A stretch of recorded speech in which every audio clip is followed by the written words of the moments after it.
Alright, today we're going to be finding the area of an irregular figure on the coordinate plane. In our previous video, we were talking about area of a figure. An area of a figure is just the amount of space that is inside a flat surface or a flat figure, okay? The amount of space. So, in our previous video, we talked about the various formulas we were going to use for either rectangles, squares, and triangles. These are the only shapes we're going to be dealing with for irregular figures. Just a reminder, for rectangles and squares, we're going to be using the same formula. Area is equal to base times height. And for triangles, we're going to be using the formula area is equal to base times height divided by 2, since a triangle is half a rectangle. So, how do we find the area of an irregular figure on the coordinate plane? Well, we're going to do several things. First, we want to break up the irregular figure into basic shapes. So we're talking about triangles, rectangles, and squares. When we break up the rectangles and squares, we're always going to want to use the formula base times height to find the area, or we can count the little units inside the shape if we are lined up with the grid. For triangles, we can also use the area formula, which is base times height divided by 2, or we can complete the rectangle, just like we did in our previous video, count the units inside, and then divide by 2. And that's how to find the area. So let's get started. Just as a reminder, our area is always in units squared. So I have this really big irregular shape here. And what we want to do is we want to break it up into triangles, rectangles, and squares. So the first thing you want to do is look for diagonals, because the diagonals are a clear sign that you're going to have a triangle. So as you can see, segment DE is a diagonal. So what I do is I take that diagonal's endpoints and then I draw lines to see where they meet. And as you can see, I can break this shape up here. And I've created this triangle. So I'm going to be using lots of colors here so that you can see the different shapes that make up this irregular figure. Okay. I see another diagonal, which is FG. So again, I'm going to take the endpoints and then I'm going to draw those lines to see where they meet. Remember, ultimately, we're looking for horizontal vertical lines we need to draw to create a right triangle. And in this case, I have another triangle here. So I'm going to color it a different color. Okay. All right. Now that you don't have any more diagonals, now you're looking inside to see if you can make some rectangles, see if you can make some squares. So, as you can see, I can make a really long rectangle here. Conversely, you can probably make a really big square here. So it's ultimately up to you what you want to do. Well, I'm going to look at that big square, and I'm going to break it up right there. And I'm going to use a different color. And all of this is happening inside the shape. I'm not drawing anything outside the shape.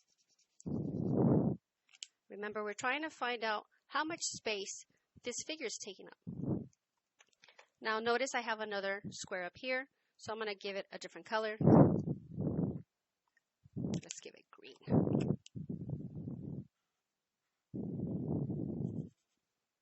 And then, as you can see, I have a sliver in here. And I'm going to highlight that or color it in pink. Okay? Now that you have everything broken up into triangles, rectangles, and squares, it's very, very simple to now find the area of each individual piece, add them all together, and then write the total area for this irregular figure. So, what I like to do is I like to draw the shapes that I have. So I know I have a square, then I have a bigger square, and then I have this right triangle that looks like this. I have this rectangle, and then I have this upside down triangle. Okay? And of course, I like to color code my stuff. So this is this square.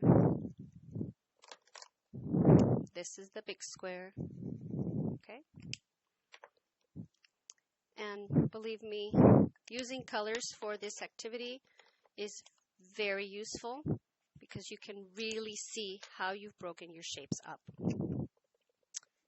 Okay? So now it's very easy to just go to every shape and look at the dimensions, okay? The bases and the heights.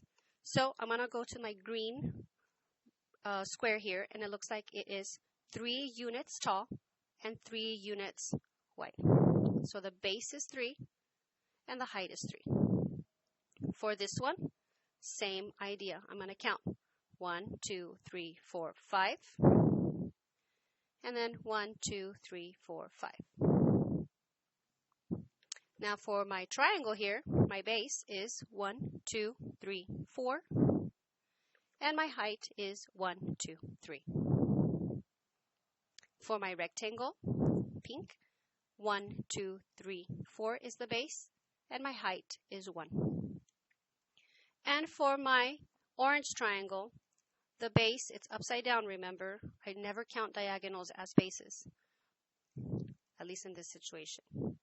I got 1, 2, 3, 4, and it is 1, 2, 3, 4 tall. Okay? So now all you do is use your area formulas. So I know that for this one, my area is 3 times 3. That's an equal sign, by the way. Sorry. So this is 9. Here, the area is 5 times 5. So this one's 25. This is a triangle, so I know that I'm going to multiply 3 times 4. But what should I do? Because it is a triangle. I have to divide by 2 because it's half a rectangle. So 3 times 4 is 12, and half of 12 is 6. Now, 4 times 1, this is a rectangle, which is 4. And then the same thing here, I got 4 times 4, but it's a triangle, so I have to divide by 2. So 4 times 4 is 16, and 16 divided by 2 is going to give me 8. So now you're going to take all of these numbers that we just got, and we're going to add them together to find the total area. Okay? So grab your calculator, or if you can do this in your head, go on ahead. I'll do this in my head, and I'm going to just move around. So I got 9 plus 25 is 34. 34 plus 10 is 44, and 44 plus 8 is 52. So my total area here is 52 units. And remember, this is squared. Area is always squared. Oh, forgot the total. Okay. All right, let's try one more. Let's see how we do. Again, you can pause the video at any time. Go at your own pace. Remember, you're looking for diagonals first, and then your rectangles and squares, and then break everything up, find the areas, and then add it all together. Okay? So here I go. I see 1, 2, 3 diagonals. That means that I'm going to have 3 triangles. So remember, you take your endpoints, and where they meet makes the right angle. So I want the right triangle here. Okay? So I got one triangle here. I'm going to do the same thing. Here is another diagonal. Take your endpoints. Where they meet, that makes another right triangle. Color that pink. And again, the color doesn't matter, just as long as all the colors are different, or at least the same color doesn't touch. And now I have one more. So PN, I'm going to horizontal vertical lines until where they meet, which would be here. I'm going to make that a different color. And now rectangles and squares. And this is a really easy break. I can just draw right there, and I have the 2 different shapes. Okay. Cool. So now all you have to do is find the area of every shape. Okay. Now, in our last example, I used my area formulas. In this example, I'm going to use my counting method, which means I'm going to just count the boxes that are inside my shapes. Okay. So for rectangles and squares, remember we can just count the units inside and that will be our area. For triangles, we have to pretend we have an entire rectangle, count them all up, and then divide by 2. Okay? So I'm going to start with my rectangles. This blue rectangle has 2, 4, 6, 8, 10. So it has 10 units inside. This rectangle has 2, 4, 6 units. So I'm going to write the number 6 inside. Now here I have a triangle, but I'm going to pretend that I have an entire rectangle. So I'm going to just pretend. I'm going to just do dotted lines here, you see? So now I'm going to pretend I have that rectangle and count all of the units inside. But remember, I only want half. So here I go. I got 3, 6, 9, 12. And half of 12 is 6. So this triangle is 6. Okay, same here. I have this little triangle. I'm going to do dotted lines. Okay, pretend it's a square. So that's 2, 4, and half of 4 is 2. And now my last triangle, same thing. Pretend you have an entire rectangle. Count all of the boxes. So I got 3, 6, 9, 12, and half of 12 is 6. Okay, we got kind of lucky there.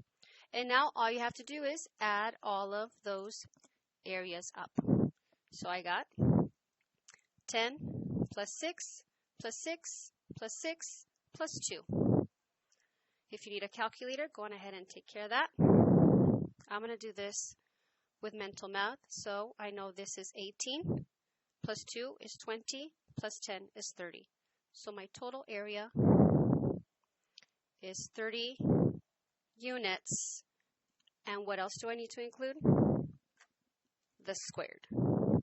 It's not area unless you write to the second power, since we are talking about the surface that this figure is taken up. I hope you have a better understanding on how to find area of an irregular figure on the coordinate plane.